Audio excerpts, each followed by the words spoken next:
all of the Republicans that constitute the North Carolina Supreme Court effectively just ruled against a fellow Republican, Jefferson Griffin, and his attempts to throw out more than 60,000 votes in order for him to steal the North Carolina Supreme Court seat away from Allison Riggs, who rightfully won it through an election and 2 recounts.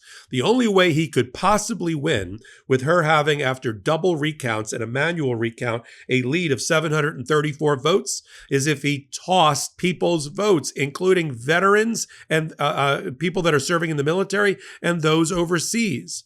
He almost got away with it. And we had what looked like a bloodless coup to overturn the will of the people in North Carolina. The North Carolina Supreme Court, which is all Republicans, has sided effectively with Allison Riggs, or more importantly, they've sided with voters. However, they have continued to toss military votes and those people who are North Carolina residents but live overseas, allowing a change in the rules that happened for the first time to disenfranchise these people. Why is that okay? Why are people that are providing this country with ultimately the greatest sacrifice, why do they lose their right to vote? Because of an administrative error. And the administrative error is they didn't mail in a copy of their military ID or their driver's license, a new rule in North Carolina. Now, they've been given 30 days to come forward with their ID, but that aspect of the ruling is terrible. What does it mean for Allison Riggs? Is she going to become Justice Riggs? Probably, based on the statistical analysis of the votes already cast, but who really knows? And Jefferson Griffin, you should be ashamed of yourself. If you are able to eke out a win because you have disenfranchised military personnel, you should be ashamed of yourself. I'm Michael Popok. You're here on Legal AF. Let's get down to the new ruling in North Carolina and its implications around the country. All eyes are on North Carolina because if you can successfully steal a Supreme Court seat there, the way Elon Musk tried to do in Wisconsin, it will continue to be the blueprint for MAGA everywhere. Now, we were worried because the Court of Appeals, the level of appellate court just below the North Carolina Supreme Court, ruled 2-1 against Allison Riggs and tossed all the ballots. 60,000 people that voted but didn't put on their form their driver's license number and the last 4 of their social or whatever it was supposed to be, a new rule, but they showed voter ID, and they tossed those votes. Look, they're out. Why are they out? The people indicated how they wanted to vote. We support, and we're supposed to bend over backwards to support voting rights. Not when MAGA leads it, but in general. And the Supreme Court precedent says you're supposed to do that. If you can determine the intention of the voter from the face of the ballot, that vote is cast and should be counted. And all legitimate votes should be counted. The 60,000 people that didn't get the memo about the new rule and the Board of Elections personnel didn't really supervise it properly, it's not user error. Why are they being penalized and disenfranchised?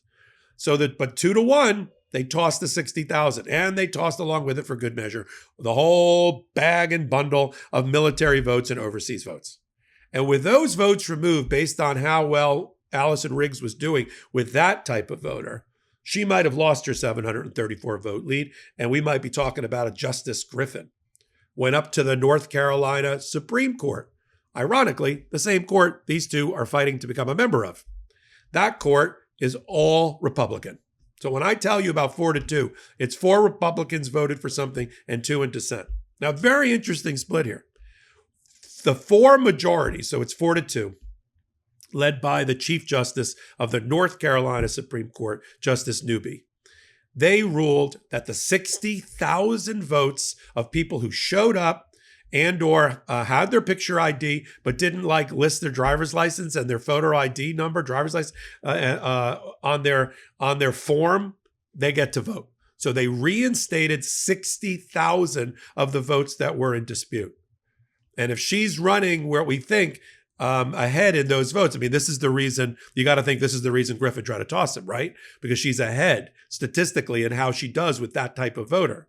So she could even increase her 734 off of there. Although there is an argument that who knows exactly what's in the bag. Statistical analysis is terrific, except you got to really count the ballots. You got to really play the game. So she could lose off the 60,000. I just don't think so. But on the overseas ballots, including from our military personnel, North Carolina, which is the home of a lot of military bases and a lot of military people and a lot of veterans, your Supreme Court, 4-2, just ruled that those ballots get tossed unless they come forward within the next 30 days and show their ID. Good luck. Now there's going to have to be a campaign within the campaign by Allison Riggs's people to go get those people to supply their driver's license. What's the chances of that? A lot of them are a little busy right now, protecting our country. I'm shocked that North Carolina, particularly, such a military-based state, would make that ruling. It's so shocking that even two other Republicans in dissent, they didn't dissent because they think the votes should not have been tossed. They dissented because they think that the Republican majority was wrong to toss the military and overseas ballots. They wanted all the ballots to come in. In fact, let me read to you from a couple of quotes that have come out of this ruling, just so you understand the ruling. 4-2 Supreme Court ruling, really 6-0 on the issue of 60,000 votes for people that screwed up, not through their own, not on purpose, about adding some personal identifying information on a form while they were voting. They're reinstated. So if Griffin thought that group was bad for him, they're all coming back in. But they divided on that court over the military and overseas ballots, with the 4 of the 6 saying they're tossed, but they can fix it within 30 days. But the reality, they're not going to be able all to fix it within 30 days. And the 2 other Republicans ruling that, no, why are you disenfranchising the military? What is this, a bloodless coup? I'm going to read you the quote from the dissent, which is powerful. So we're really not going to know the outcome of this race for another week or two. Another 30 days or more. Notice has to go out under this order to the overseas to give them time to fix it. And then we got to wait for the results of that. They can start counting the 60,000 and see if it changes the vote total, but we're not going to know the end until after the overseas people get their notice. Now, here's some very interesting quotes. First, from the dissent. In blasting, as one newspaper reported, in blasting the court's ruling on military voters, which only applies to a small number of predominantly Democratic-leaning counties, Justice Earl, one of the in the minority, wrote, "It is no small thing to overturn the results of an election in a democracy by throwing out ballots that were legally cast consistent with all election laws in effect on the day of the election. Some would call it stealing the election. Others might call it a bloodless coup, but by whatever name, no amount of smoke and mirrors makes it legitimate." That's from a Republican in dissent. Good luck if Griffin gets on to be his colleague in the future. The candidate, Riggs, has a connection to the military. Here's what she said after the ruling. This is a statement from Justice Riggs, who's on the Supreme Court, but waiting to see if she's going to be made permanent. "I am the proud daughter of a 30-year military veteran who was deployed overseas, and it is unacceptable that her court that she's going to join, is choosing to selectively disenfranchise North Carolinians serving our country here and overseas. While I'm gratified to see the Court of Appeals reversed on the erroneous decision to potentially disenfranchise the more than 60,000 North Carolinians whose registration my opponents has recklessly challenged, I will not waver in my fight to protect the fundamental freedoms for which our military service members and their families have sacrificed so much." But her opponent, Jefferson Griffin, is. And if that's the way you're going to win, to cut the legs out from under the military in North Carolina, your career is not going to last that long. The governor, Josh Stein, who is a Democrat, and it's hard to believe, North Carolina did go for Obama, did go for Biden. It just didn't go for Kamala Harris. North Carolina's Governor Josh Stein said that it was a dark day, the decision, because of the attack on the military. Here's what he had to say.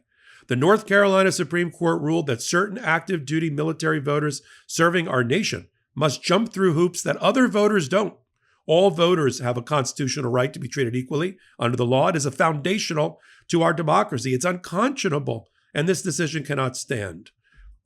Question is somebody going to take an appeal to the United States Supreme Court? Because they are the final word on voters and voter disenfranchisement. That's something that Justice Riggs is going to have to consider. Based on what I'm seeing with the governor and her statement, we could probably expect an application to the United States Supreme Court coming up from North Carolina to determine whether the Supreme Court of North Carolina was right or wrong on a fundamental voting issue under constitutional precepts and the Voting Rights Act. I think we're going to see that, and we'll continue to report on it right here on Legal AF. You're already here. Hit the subscribe button. Take a receipt for being here. We're continuing to grow this pro-democracy channel with your help. And with your help, I brought on some amazing new pro-democracy constitutional and legal scholars to work with me. I got about a dozen now, and 2 that'll be joining us. I can't reveal it yet. 2 that are going to be joining us. You'll be amazed in May. But we got Shan Wu. We've got Court Accountability Action. Just did a great interview with Alex Aronson and me with Jamie Raskin. That's up on our website right now. Take a look at that, or up on our YouTube channel right here. They just interviewed Sheldon Whitehouse, all here on Legal AF. Then, of course, I do the show with Dina Dahl called Unprecedented. So until my next reporting, I'm Michael Popok. In collaboration with the Midas Touch Network, we just launched the Legal AF YouTube channel. Help us build this pro-democracy channel where I'll be curating the top stories, the intersection of law and politics. Go to YouTube now and free subscribe at Legal AF MTN. That's at Legal AF MTN.